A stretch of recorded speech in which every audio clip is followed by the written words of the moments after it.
Digital अभियोग शुणाणी portal शुभारंभ।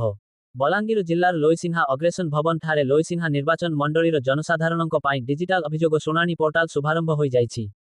स्वास्थ्य और परिवार कल्याण तथा संसदीय व्यापार सूचना और प्रजुक्ति विद्या मंत्री डॉक्टर मुकेश महालिंग जोगदेई एही पोर्टाल को शुभारंभ करिसंती। एही कार्यक्रम रे लोईसिन्हा ग्राम पंचायत सरपंच नवकिशोर नायक, बोरडा सरपंच सुदीप सा, मंत्री लोईसिन्हा ब्लॉक प्रतिनिधि गौरांग नायक प्रमुख मंचासीन होइथिले। आपण आज लोईसिंगा निर्वाचन मंडलीर अभियोग शुणाणी एवं ताहार अभियोगर जो समाधान पाई आम गोटे आईटी प्लाटफॉर्म रे गोटे पोर्टाल रो आज शुभ उन्मोचन लोकार्पण करागला, जो थिरे कि साधारण कथा साधारण जिनस गुड़ा जोटा थाना रे थिबो किछि काम, तहसील ऑफिस रे किछि थिबो, ब्लॉक ऑफिस रे किछि थिबो, धरंतु जना राशन कार्ड पाई तार एप्लाय करिछि ब्लॉक रे, तार कार्य तार समाधान हो पारु नहीं। तहसील ऑफिस रे कास्ट सर्टिफिकेट पाई एप्लाय करिछि तार समाधान हो पारु नहीं। से कौन करिवो तार ना गाँ आउ तार अभियोग पत्रटा घरे बसिकरी मोर पाखु भी आइबार आउ दरकार नहीं।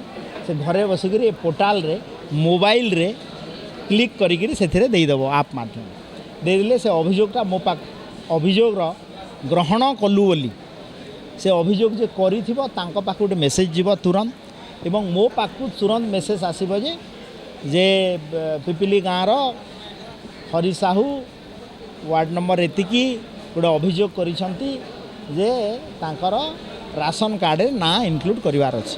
तुरंत तापर आमर जो सिस्टम रे पिला माने थिबे वीडियो ऑफिस को फोन करी जे ये एप्लाय करिछि एते तारीख दिन ए कार्ड नंबर ताको तुरंत आपण तार राशन कार्ड रे नाटा को एंट्री करन। ए बेला छोट छोट कथांग पाई लोके जो आग पछ अभियोग आणुछंती ताको आमे तुरंत त्वरित समाधान करिया पाई ए कार्यक्रम नैछु एवं आशा करूछु जे जहाँ अभियोग आसीबो ताको त्वरित निर्वाचन मंडल लोकन पाई ना अन्य मान पाई नहीं एटा खाली मोर निर्वाचन मंडली र 3टा ब्लॉक आगलपुर लोईसिंगा पुइतिलार जनसाधारण पाई करा हिची। अन्य मानक पाई तो अलगा सीएम पोर्टाल बहुत कथा अछि। या द्वारा लोके अधिक जड़ित हेबे ना वर्चुअल मोड दूरे जिवे नहीं लोके जड़ित तो निश्चित भाव रे हेबे काइना आमे डायरेक्ट फोन कॉल रे होबो काना बहुत समय रे मोर मते भेटिवा पाई आउछंती मु दायित्व कारण बहुत समय लोकों पाखे डायरेक्ट पहुँची पारु नहीं। तो एटलिस्ट फोन माध्यम रे कथा हेबो आ जेतेबेले आसुची फिजिकली मध्य देखा हेबो। एहा आगामी दिन रे एवं एबे मध्य गोटे डिजिटल इंडिया आड़ को आम जेतेबेले जाउछु सबु जिनस आईटी प्लाटफॉर्म रे हेबार आवश्यकता रही। से भावुचे ये पोर्टालटा फलप्रद हम।